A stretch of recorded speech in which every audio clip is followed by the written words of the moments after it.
Nous avons voulu marquer évidemment ce 30e anniversaire. On avait marqué le 20e anniversaire.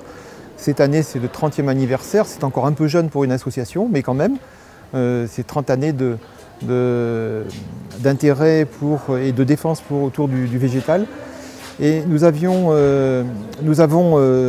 souhaité le faire à Saint-Germain, puisque Saint-Germain est le lieu de notre siège social et administratif. Et nous avons voulu organiser sur 3 jours quelques événements qui permettent à la fois aux habitants de Saint-Germain de Calberte, mais aussi de manière plus large à tous ceux qui souhaitent venir se rencontrer autour de l'association, de venir nous rejoindre. Alors, l'association est née dans un lycée forestier en Corrèze, à Meymac exactement, puisque c'était des lycéens d'un lycée agricole qui ont participé à la création de cette association, dont le but était de vulgariser la botanique, de faire connaître le monde végétal, dans le but de protéger ce monde végétal. Très vite s'est imposée l'importance de cette revue, même si on était tout petit et pas du tout dans le métier de l'édition.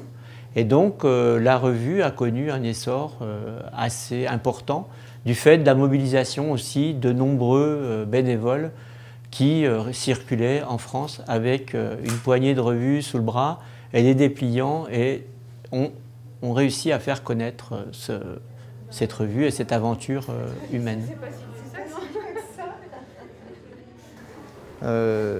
Cette revue aujourd'hui rencontre un vif succès puisque nous avons plus de 3000 lecteurs actuellement, avec un lectorat qui s'étend de la France mais aussi en Belgique, en Suisse, au Luxembourg, au Canada.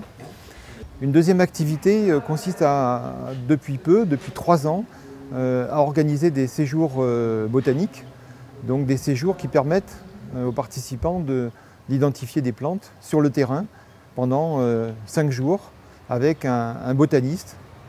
Donc c'est la deuxième activité de la Garance. Et puis une troisième activité, elle est plus diffuse, elle consiste à organiser ponctuellement par les administrateurs ou les bénévoles, des adhérents, des journées thématiques pour faire connaître un jardin, un arboretum ou encore un milieu particulier comme les tourbières ou une zone de littoral.